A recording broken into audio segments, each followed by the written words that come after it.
Hello everyone, आज की class में हम क्लास 9th के टर्म 2 के कुछ इंपॉर्टेंट क्वेश्चन सॉल्व करेंगे। फर्स्ट क्वेश्चन हमारे पास आता है, an atom with 3 electrons and 4 neutrons will be having valency of 3 7 1 4। देखो, कोई भी एटम है तो उसको मान लो एक्स से रिप्रेजेंट करते हैं, तो उसमें वो कह रहे हैं कि जो उसके इलेक्ट्रॉन्स है वो 3 हैं, यानी हम आइडियल सिचुएशन लें तो जितने इलेक्ट्रॉन उतने ही एटॉमिक नंबर, तो 3 क्या है इसके इलेक्ट्रॉन्स, और न्यूट्रॉन्स कितने हैं 4, और न्यूट्रॉन प्लस इलेक्ट्रॉन क्या होता है उसका मास नंबर, तो 7 होगा। अब ये पूछना क्या चाहता था, वैलेंसी कितनी होगी। अब देखो 3 एटॉमिक नंबर वाला क्या होता है लिथियम। अगर हम इसकी बात करें इलेक्ट्रॉनिक कॉन्फ़िगरेशन फिल करने की अकॉर्डिंग टू KLMN शेल, तो पहले तो क्या होगा, फर्स्ट शेल में 2 इलेक्ट्रॉन्स, फिर क्या होगा 1 इलेक्ट्रॉन। अब 1 इलेक्ट्रॉन की क्या टेंडेंसी होगी कि इट विल लूज, ठीक है ना। 7 इलेक्ट्रॉन गेन करने से अच्छा वो क्या करेगा, 1 इलेक्ट्रॉन लूज कर देगा, तो हमारे पास जो वैलेंसी आ जाएगी इसकी वो हो जाएगी 1, the tendency to combine. Next question is which of the following statement is correct. देखो, an atom have equal number of electron and proton, बिल्कुल ठीक है। An atom have equal number of electron and neutron, ये गलत है। An atom have equal number of proton and neutron, ये भी गलत है। An atom have equal number of electron proton and neutron, ये भी गलत है। यानी फर्स्ट जो पॉइंट है वो ठीक है कि इलेक्ट्रॉन एंड प्रोटॉन वो इक्वल्स होते हैं, न्यूट्रॉन इक्वल नहीं होते। Next question is what is the Latin name of sodium. Options are kalium, ferrum, natrium, none of this. देखो, काफ़ी सारे जो एलिमेंट्स हैं ना उनका नाम उनके लैटिन नेम के ऊपर रखा गया है।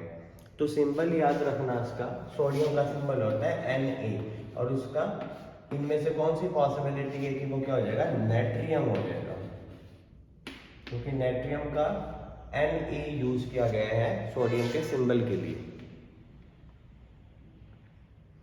अब पूछते हैं what is the chemical formula of sodium carbonate.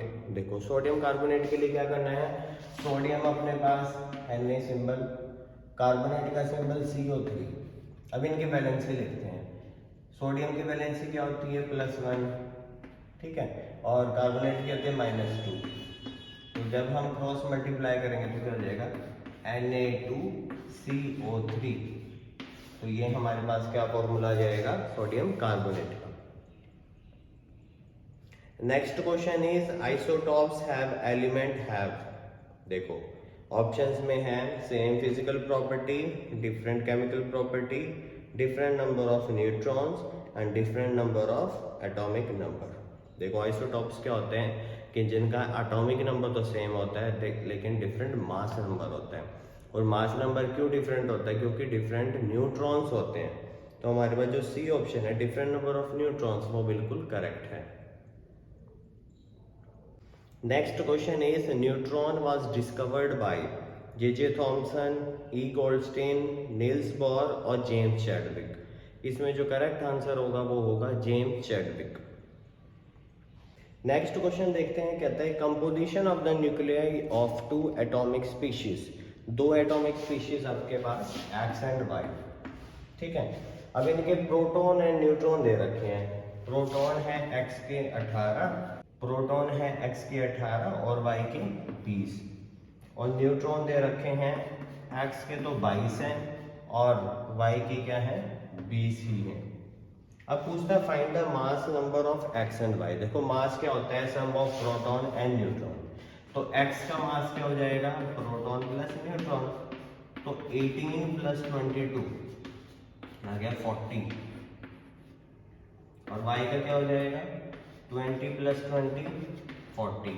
यानी हमने ये कैलकुलेट तो कर दिया, और साथ में हम क्या देख रहे हैं, दोनों मास सेम आ रहे हैं, ठीक है। और दोनों में क्या है, प्रोटॉन्स अलग अलग हैं, यानी ये आइसोबार्स हैं जिनका एटॉमिक मास तो सेम होता है लेकिन different atomic number. What is the relation between these two. इनके बीच में रिलेशन क्या है, X and Y are the isobars, because इनके जो मास नंबर है वो तो सेम है लेकिन एटॉमिक नंबर डिफरेंट है। X का 18 है और Y का 20 है। Next is find the formula unit mass of sodium carbonate decahydrated Na2CO3 dot 10H2। ये डेकाहाइड्रेटेड है, ठीक है। अब देखो सोडियम कितना, सोडियम का मास क्या होता है 23 × 2, क्योंकि 2 सोडियम के एटम है, प्लस कार्बन कितने हैं, कार्बन एक ही है और इसका मास क्या होता है 12 × 1 प्लस सोडियम। अब ऑक्सीजन का मास क्या होता है 16 और कितने हैं 3, देखो प्लस। अभी हमने यहाँ तक लिया, इसको दोबारा भी करना पड़ेगा। अब देखो हाइड्रोजन का मास क्या होता है 1 और है कितने 10 × 2 20 × 1 प्लस। अब एक और ऑक्सीजन देखो, यहाँ ऑक्सीजन भी तो फिर से क्या है 10, तो 160। ऑक्सीजन का मास क्या होता है 16 × 10। अभी इसको सॉल्व करने की कोशिश करते हैं।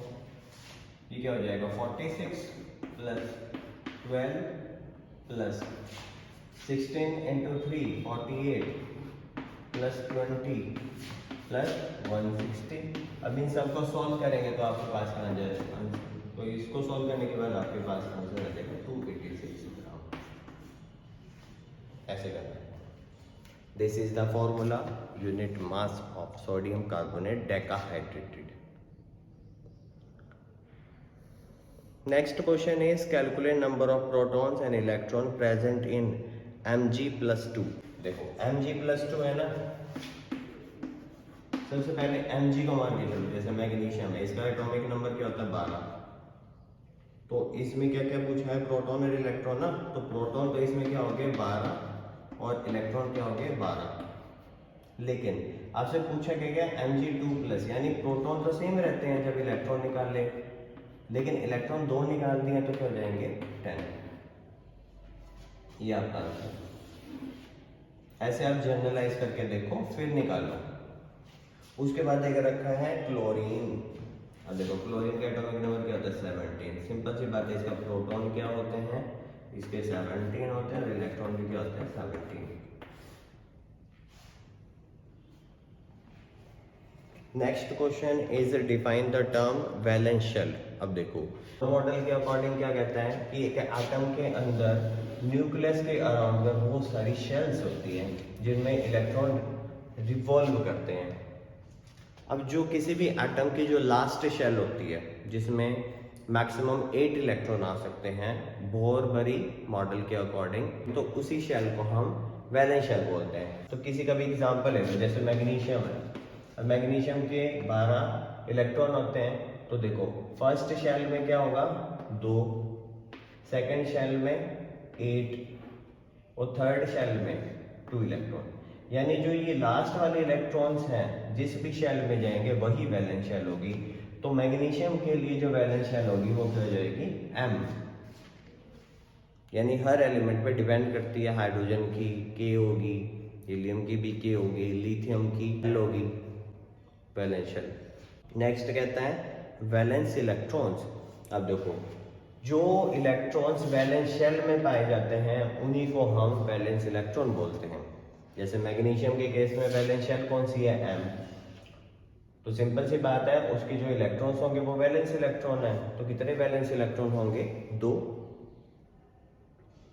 Next question is what do you mean by valency. देखो सिंपल वैलेंसी का मतलब क्या है, it is the tendency to combine with others. जैसे कि अगर मैं इस मैग्नीशियम की ही बात करूं, लास्ट में इसके पास 2 इलेक्ट्रॉन है। अब बोर-बरी मॉडल के अकॉर्डिंग क्या होता है कि जो वैलेंस शेल कंप्लीट होनी चाहिए लास्ट शेल। यहाँ 2 सिचुएशन हो सकती है।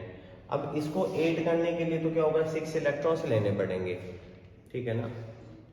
या क्या हो सकता है इन 2 इलेक्ट्रॉन्स को निकाल दो तो वैलेंस शेल इसकी ये बन जाएगी जिसमें 8 है, तो ये सेटिस्फाई हो जाएगा। तो इनमें से कौन सा इजी है वो हमने बताना होता है। तो 6 इलेक्ट्रॉन लेने से अच्छा ये क्या करता है कि 2 इलेक्ट्रॉन लूज कर देता है, जिस वजह से जितने इलेक्ट्रॉन लूज और गेन किए जाते हैं वैलेंस शेल को कंप्लीट करने के लिए, उसी को हम क्या बोलते हैं वैलेंसी। तो यहाँ 2 इलेक्ट्रॉन इन्हें लूज किए तो इसकी वैलेंसी क्या हो जाएगी 2। अब नेक्स्ट क्वेश्चन देखते हैं जल्दी से, फिलअप है 3Na of water molecule contain how many moles of water। देखो जो ये सिंबल होता है Na, ये किसका सिंबल होता है, अवोगाड्रो नंबर का। अब पूछा है कि 3Na of water है तो कितने मोल्स होंगे, सिंपल सी बात है 1Na इज इक्वल टू 1 मोल, तो 3Na क्या हो जाएगा 3 मोल्स, है ना, 3Na equal to 3 moles. Next question is 28 gram of nitrogen gas is equal to how many moles of nitrogen gas. ठीक है, मान लो ये क्या रखा है 28 ग्राम ऑफ नाइट्रोजन अगर दिया होता तो हम बोलते हैं, देखो n का मास कितना होता है 14, तो 28 है दैट मीन्स 2 मोल्स होते हैं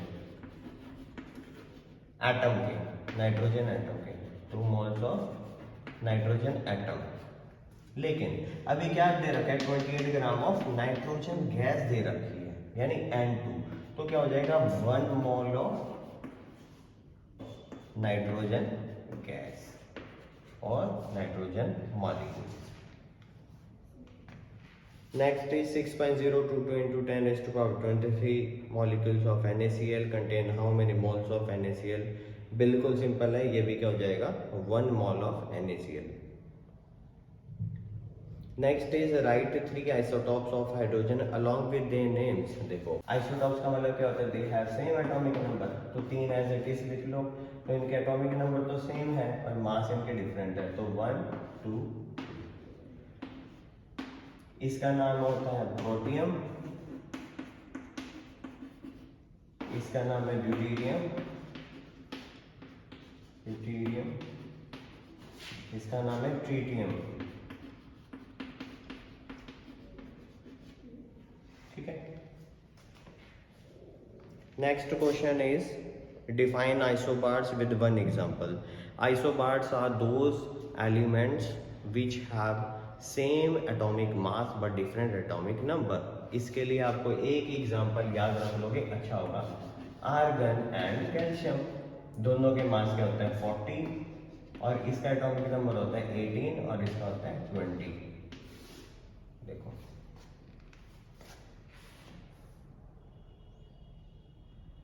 next is write down electronic configuration according to the shells of the sodium element. देखो सोडियम का क्या होगा, सोडियम का एटॉमिक नंबर होता है 11, तो लिख लो KLMN, तो 11 इलेक्ट्रॉन्स है तो फर्स्ट में 2 गए और फिर 8 और 1 हो गए ना, टोटल 11। फिर उसके बाद कहता है कैल्शियम का, कैल्शियम होता है 20, तो 2 8 8 2 2 8 8 2 हो गया ना 20। Next question is calculate the number of aluminium sign present in 0.051 gram of aluminium oxide. सबसे पहले एल्यूमिनियम ऑक्साइड देखो क्या होता है, Al2O3। ठीक है, यहाँ पे क्या है एल्यूमिनियम आयन होता कौन सा है Al+3। ठीक है, अब यहाँ आपको क्या ध्यान देना है, सबसे पहले आपको नंबर ऑफ एल्यूमिनियम आयन से निकालने हैं, तो नंबर ऑफ आयन से निकालने का formula number of ion equal to number of moles into Avogadro number.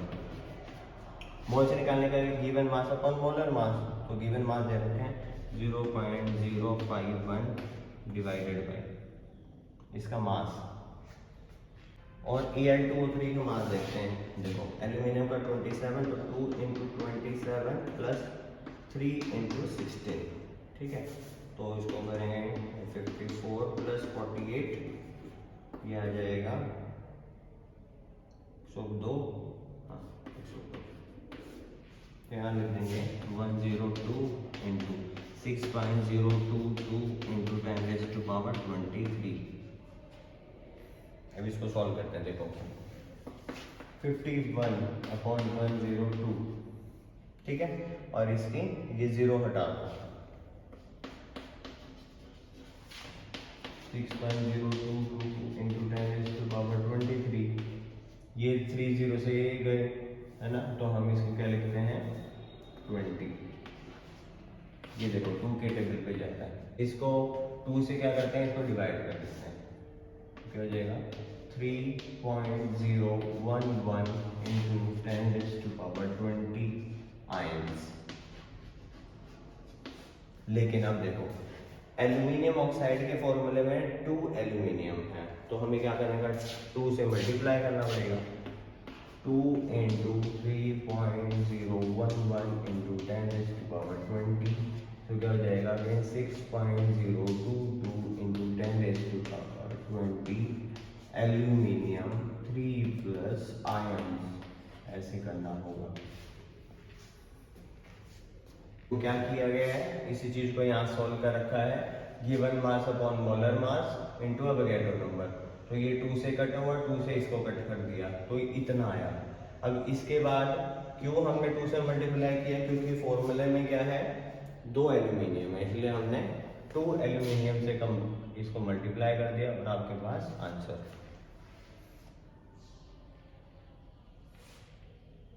एक लास्ट क्वेश्चन आपके पास, if 100 gram of calcium carbonate on heating produces 44 gram of carbon dioxide and calcium oxide, find the amount of calcium oxide and which law is followed in this example. देखो बहुत ही simple question है, एक reaction के basis पे आपको पूछा गया है।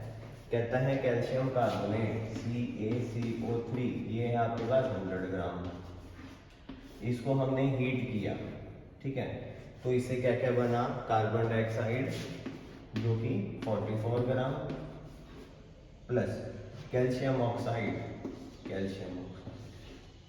इसका नहीं पता ये कितने ग्राम बने। तो सिंपल सा है, according to the conservation of mass reactant mass is equal to the product 1, ठीक है, तो ये इसके इक्वल हो जाएगा, तो 100 is equal to 44 plus x, तो x क्या जाएगा 100 माइनस 44, ऐसे सब्ट्रैक्ट कर लो,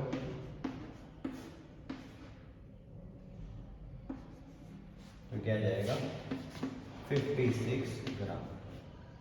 अब इस पूरे कंसेप्ट में कौन सा लॉ फॉलो हुआ है, the simplest answer is law of conservation of मास, क्योंकि हमने मास की बात की है और मास रिएक्टेंट का और प्रोडक्ट का हमेशा सेम होता है। सो आई होप फ्रेंड्स आप सबको ये अच्छे से क्वेश्चन समझ आए होंगे। अगर इनसे रिलेटेड कोई भी डाउट है या कोई भी क्वेश्चन है तो आप कमेंट बॉक्स में पूछ सकते हैं। Thank you so much.